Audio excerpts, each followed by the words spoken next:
Hola, soy Daniel Bosque, esto es Club Minero, y hoy vamos a hablar si es cierto que la minería mundial de 2023 ha llegado el momento de decir adiós al ESG y a los ODS 2030. Entre tantos managers de la minería global, Michael Steinmann es uno de los que conocen bien América Latina. Es el líder de Pan American Silver, la canadiense con corazón de plata que está a punto de quedarse con Yamana Gold, con núcleo fuerte en el oro.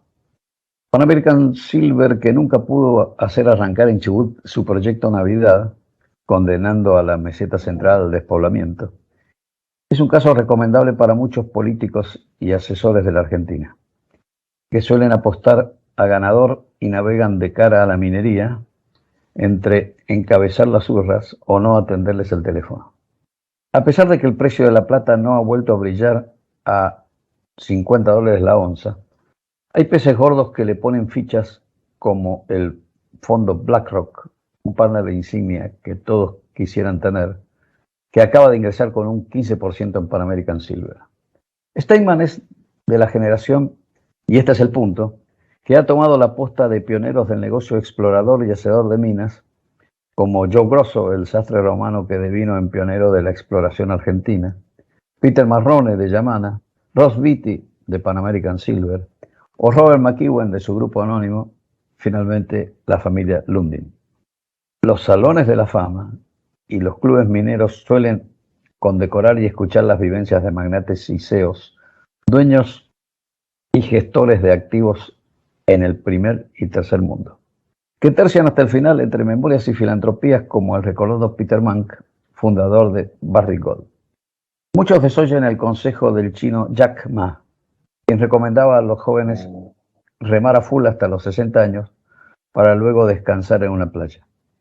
Ni siquiera Ma, el líder de Alibaba, siguió este camino, sino el del exilio en Tokio tras un año desaparecido después del volantazo de Xi Jinping que lo expulsó del paraíso de las finanzas. Estos personajes, que podrían ser cientos más, vienen a cuento de un conflicto etario y existencial que suele invadir a los hombres de negocios ante la finitud vital y el imperio de la crisis. En unos cuantos press release y fotos de proyectos de exploración, suelen destacarse sesentones y setentones, analizando piqueta en mano testigos de perforación o elaborando informes. Por encima de la inteligencia artificial tan en boga, las mineras siguen fichando inteligencia natural. La experiencia en perforar vetas y sedimentos y sobre todo en terciar con autoridades de turno es el gran valor agregado de los veteranos. Un tema no menor del que siempre se habla y otra frontera, no generacional ni sexista, pero sí profesional, es la identidad profesional. Entre tantas oleadas, las crisis bursátiles de principios de siglo trajeron a las mining companies de Canadá, Australia y Estados Unidos caras nuevas de financieros con espaldas y vínculos en Occidente y en China para fondear proyectos, vender activos y convencer de que la minería es de largo plazo, pero si la sabes esperar, garpa, como dicen los argentinos, o paga bien, como sería su traducción en español. John Thornton, quien llegó a reinar en Barrick tras los desmadres de los números de Equinox y Pascualama, es un buen ejemplo de este desembarco de gerentes con superbonos, a muchos de los cuales ayudó el superciclo de commodities, incluso para sobrellevar el primer golpe inflacionario de suppliers o proveedores entre 2008 y 2010, que complicó los balances de operaciones y puso en fuga en muchas mineras, con idas y vueltas, a grandes inversores institucionales que no solo son George Soros y Warren Buffett, sino una larga lista más.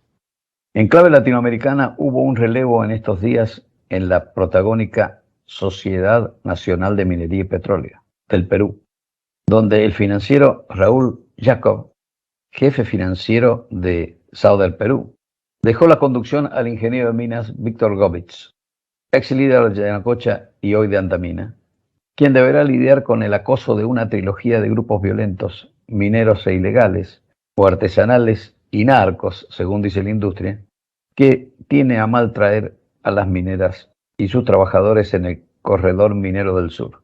Por bloqueo y ataques, la minería peruana perderá este año unos 1.000 millones de dólares. Como en Chile, que ha reconquistado el superávit fiscal gracias a los buenos precios del cobre y el litio, pero donde el bloqueo judicial a proyectos preocupa tanto como la indefinición constitucional, sumado al fenómeno mapuche austral que viene creciendo. Al igual que en la Argentina, pero de este lado de los Andes con claves propias como la protección de la nación que le regaló a los mapuches recientemente miles de hectáreas en Mendoza, donde se incluyen activos petroleros importantes, o la presión de este colectivo originario sobre Vaca Muerta y otros territorios. No solo el desorden público desalienta la inversión en la región, dicen las consultoras. El impulso a la minería artesanal es un río de lava que baja por América Latina desde Colombia, promovida por Gustavo Petro, en Venezuela, donde las milicias de Maduro manejan el oro sucio del Orinoco, pasando por Ecuador, donde acaban de ganar municipales candidatos del correísmo, que promueven precisamente el desarrollo de una minería popular, entre comillas, a partir de la quita de concesiones a las mineras extranjeras. En las duras faenas, lejos de las ciudades preocupadas por otras tantas cosas, suele decirse que hay dos planos de la realidad, por lo menos dos planos de la realidad. Uno es el de los anuncios, el marketing de políticos y empresas, y el otro es el que sufren las faenas con las carestías y las conflictividades puras y duras, con la inflación de costos, las tensiones sindicales o la fricción con comunidades hostiles. En la próxima feria PIDAC 2023, del 5 al 8 de marzo en Toronto, de la que todos hablan, algo de este conflicto dialéctico se desnudará y otro tanto se barrerá abajo de las alfombras para no espantar a los inversores. Como siempre, consultores y gurúes suelen sugerir o imponer agendas con más o menos inteligencia, interés u oportunidad. Un ejemplo, los últimos foros fueron ganados por la panacea de las recetas ESG, ESG, un acrónimo que alude a ambiental, social y gobernanza o gobierno corporativo, desconocido por el gran público, pero muy familiar entre las mineras siempre en conflicto y con reparos sociales y ambientales. El tsunami ESG, ESG, ha venido sugiriendo en el último lustro que solo las mineras transparentes y sustentables obtendrán licencia social y premios en los mercados, en consonancia con los objetivos del desarrollo social, o los famosos ODS 2030, que promovía desde las Naciones Unidas el fin de la pobreza, la igualdad de género, agua limpia y saneamiento, energía accesible y no contaminante, trabajo decente y crecimiento económico, industria e innovación e infraestructura, reducción de las desigualdades, ciudades y comunidades sostenibles, producción y consumos responsables, vida submarina, vida de ecosistemas terrestres, paz, justicia e instituciones sólidas, alianzas por último para lograr todos estos objetivos. A esta altura no hace falta decir que estos bonitos objetivos ODS suscritos en 2015, allá lejos ahora, están mucho más lejos por la pandemia, la guerra, la inflación y la recesión, y están obviamente siendo cuestionados en un presente explosivo en el planeta de miserias y calamidades humanas y naturales. La pandemia primero y la guerra de Ucrania después están obligando a recalcular tips. El reciente informe La niebla de incertidumbre de los analistas Rebecca Campbell, Damian Nayer y John Tybee, muy comentado en estos días, sostiene que las mineras deberán prepararse para un difícil 2023, haya o no haya recesión, y que las presiones inflacionarias sobre costos y la geopolítica están imponiendo preocupaciones sobre lo que se tenía como agenda de ESG y cambio climático. En los próximos años, dicen, hará falta más pragmatismo y menos dogmas más pragmatismo y menos dogmas frente a las realidades cambiantes. No es que no se necesiten más minerales, todo lo contrario. Unos cuantos están en un ciclo de agotamiento y lo que sí cuesta cada vez más es extraerlos, comercializarlos y quién financiará el esfuerzo. Nadie duda de que el mundo del cobre necesitará una nueva escondida, la gran mina de cobre de BHP, Río Tinto y los japoneses de HEC en Chile, por año. En 2022, raro por los vaivenes de los chinos hasta que decretaron el fin de la COVID hace muy poco ante la implosión social, faltó un stock del 2% de cobre y el precio aumentó un 25%. Imagínense, dicen los analistas. Ni qué hablar del oro que alientan Rusia, China, India y otros como reserva de valor para desplomar y destronar al dólar de cara a las guerras que vienen y que pocos quieren mencionar, aunque ya comenzaron estas guerras con Trump versus Xi, que fue el match central de la década pasada. En esta puja, los minerales críticos integran una lista que se ha ensanchado con los misiles y las pestes. Litio, uranio, cobalto, níquel, son hoy botín de guerra. Y no es cuestión de abundancias de recursos, sino de quién los tiene. Lo mismo ocurre con las tierras raras, la tabla de minerales que hoy sostiene al mundo, porque sin ellos, 9 de cada 10 hábitos de vida y procesos comerciales e industriales serían imposibles. África no es una mina que explotar ni una tierra que saquear. ¿Quién dijo esto? Lo acaba de decir Francisco, denunciando un negocio de la minería cruel sustentado en el trabajo infantil y semiesclavo. Un escenario con gran protagonismo de China, que ha invertido en infraestructuras portuarias y carreteras para llevarse estos recursos. Occidente nunca ha podido o querido evitar la explotación de los africanos. Prefiere comprar en triangulaciones, por ejemplo, el llamado maldito coltán o coltan, clave para las pantallas de smartphones, tablets y notebooks. Un oro negro que en un 80% se extrae en la República Democrática del Congo, donde habló el Papa. Un cambio para el etiquetado frontal, que lo hace aparecer como brasilero, por ejemplo, le permite eludir sanciones de la ONU y de los países ricos. En el mundo de los negocios, no solo el petróleo y el gas ruso dan lugar a mercados spots y paralelos. La condena papal ha sido sepultada por otras noticias, pero los gobiernos de Estados Unidos, de la OTAN y del Commonwealth están perdiendo la guerra mundial en el continente negro. El reciente relevo de las fuerzas francesas de Burkina Faso por los mercenarios del grupo Wagner, los paramilitares del Kremlin, es un bocado difícil de digerir. Washington ha demorado 4 años con respecto a Bruselas en declarar organización terrorista al ejército irregular que hoy patrulla y reina en media docena de naciones africanas. El Wagner Group canjea sus servicios militares a los gobiernos africanos por yacimientos y explotaciones minerales.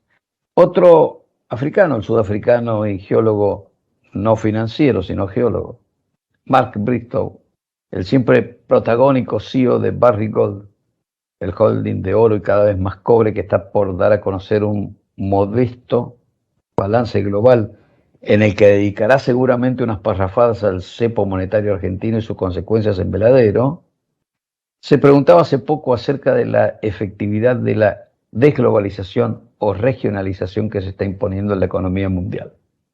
Bristow sabe como pocos que las alianzas con mineras en las antípodas del mundo pueden llevar a la obtención de muy buenos dividendos.